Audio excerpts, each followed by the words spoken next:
A ver, hay varias cosas que es bueno subrayar. O destacar. Mira, yo, a propósito de un fenómeno que hemos hablado tantas veces, pero hay un reportaje de la Unidad de Investigación de Radio Biobío, está disponible en nuestra página www.biobiochile.cl, sobre algo que está ocurriendo. Esto es muy inusual, algo que está ocurriendo en Curanilahue, una comunidad no muy grande, pero donde hay más de 40 tomas. 40 tomas, y este reportaje tiene que ver con que una funcionaria municipal, uno supone que los municipios están para impedir hechos ilegales como las tomas, bueno, una funcionaria municipal en una toma montó una cabaña turística. Es una toma grande, son 100 hectáreas de varias personas, digamos. Y montó una cabaña turística. Está el reportaje porque la Unidad de Investigación reporteó todo esto. Ella es Carolina Astete Insunza, desempeña labores administrativas en el Departamento de Administración de Educación Municipal de Curanilahue, y tiene esta especie de spa que además se promociona a través de las redes sociales. Esto es increíble. No solo es un tema de impudicia, sino además de franca corrupción. A ver. Y claro, uno tiene que preocuparse también de la alta corrupción, evidentemente, pero cuando todo empieza a corromperse, claro, uno dice, ¿por dónde empezar a atacar? Bueno, no sería malo atacar, digamos, a partir de hechos evidentes como esto. O sea, una toma para hacer un spa, una especie de retiro turístico, y que esto se promueva, una verdadera toma VIP. Está en nuestra página web para que ustedes lo vean, porque, a ver, esto es increíble, porque habla finalmente del desmoronamiento de, yo diría, de las instituciones, O sea, municipios que cobijan a personas como esta, municipios, algunos municipios que alientan algunas tomas, o funcionarios municipales que están vinculados al negocio de las tomas, porque es un negocio, porque finalmente las personas que llegan ahí necesitando una vivienda les cobran por un terreno ilegal. Hay personas que se dedican prácticamente a urbanizar, entre comillas, terrenos para habilitarlos para las tomas, siempre cobrando, sí, esto aquí cuando se habla del lucro, sí, ahí también hay, y mucho lucro. Pero esto es un botón de muestra, bueno, de cómo están las cosas. Claro, de la degradación. Porque esa persona que sufrió la toma probablemente va a recurrir al municipio, ¿no es cierto? ¿A quién primero recurrió? Al municipio que le están tomando un terreno. No, hay funcionarios municipales que participan de la toma. Así que olvídese. Uno podría decirle. Ahora, esto no es nuevo, porque esto lo sabemos. Pasó en el norte del país, que de hecho eran funcionarios municipales los que a quienes se les estuvo demoliendo las casas. En la costa. Son casas, no estamos hablando de cabañas. De Copiapó a la costa. Claro, pero no estamos hablando de cabañas, estamos hablando de casas. Y hablando de lo mismo, pero para marcar el punto, es ayer, en realidad el día de ayer, en la radio nos enteramos en la tarde, de hecho está nuestro reportaje, se acabaron los privilegios, al menos instruidos por la Corte de Apelaciones de Santiago, para los jueces y funcionarios del Poder Judicial. Durante mucho tiempo, todos ellos se quedaron en sus casas, siendo que fueron los primeros en estar vacunados, los primeros en que se tomaron medidas, se aplicaron recursos especiales también para que ellos desde las casas puedan trabajar. Un verdadero privilegio, comprenderá usted, porque una cajera de supermercado u otros no tienen ese privilegio, no lo tuvieron ni siquiera de vacunarse primero. Incluso otras profesiones. El asunto es que la Corte de Santiago tomó por lo sano y acordó el día miércoles de instruir a los jueces y a los funcionarios de su jurisdicción, esto no es para todo el país, es solo esta jurisdicción, volver a trabajar presencial. ¿Por qué?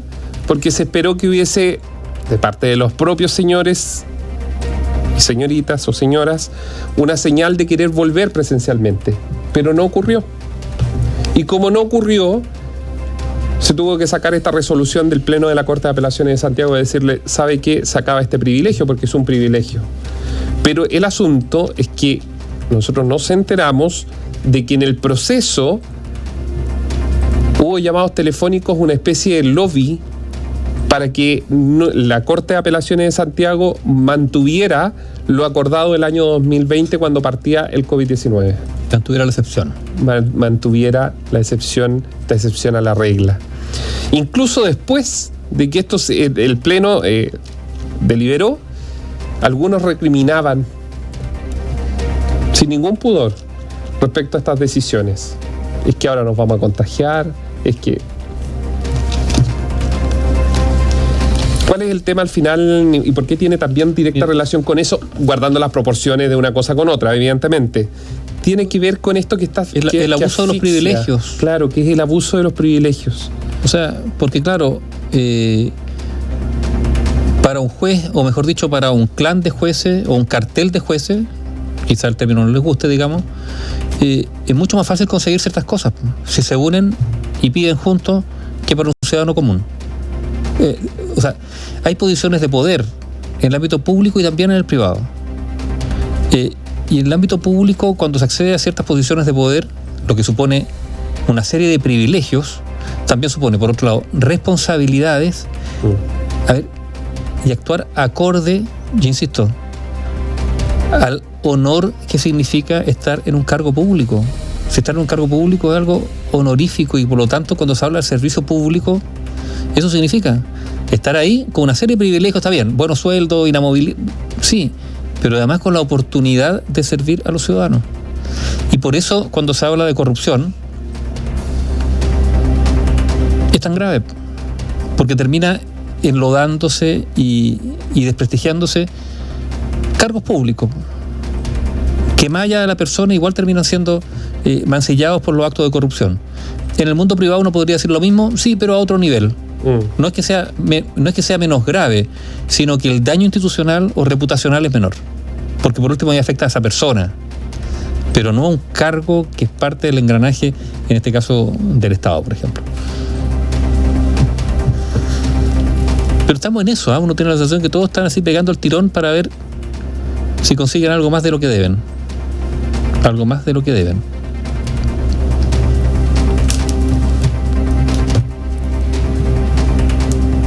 Algunos deben harto. Está bien, pero además... Algunos no deben, pero quieren harto. Algunos no deben para y quieren, poder tener... Y quieren más. Y asegurar a su familia...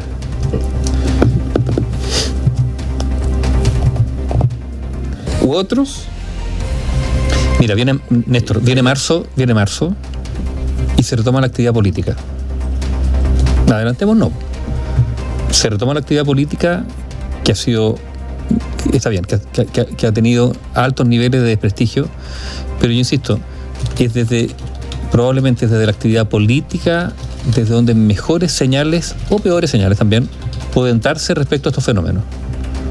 Al combate a la corrupción, a la probidad, la austeridad, el hacer bien las cosas.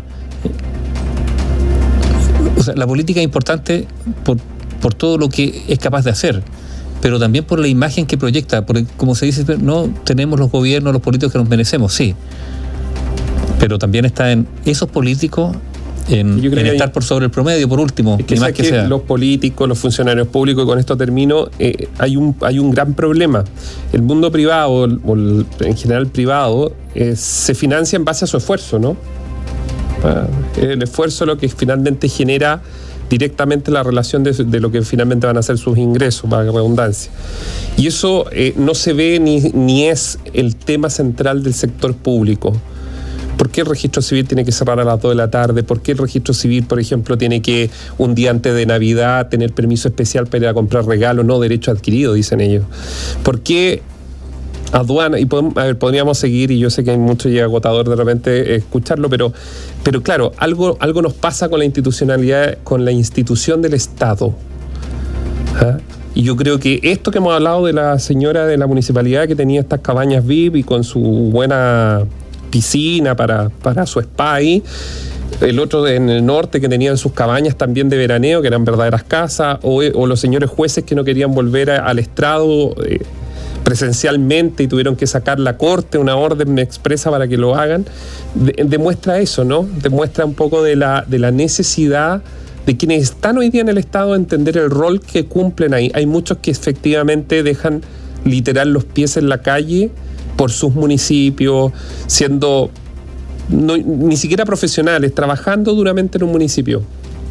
Pero hay muchos otros que son como una especie de, bueno, lo que hablan por ahí, la grasa del Estado, Los pitutos, el amiguismo.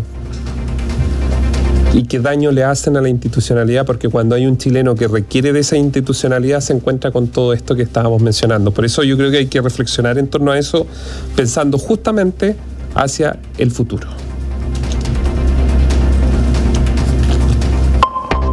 La radio, análisis y opinión independientes.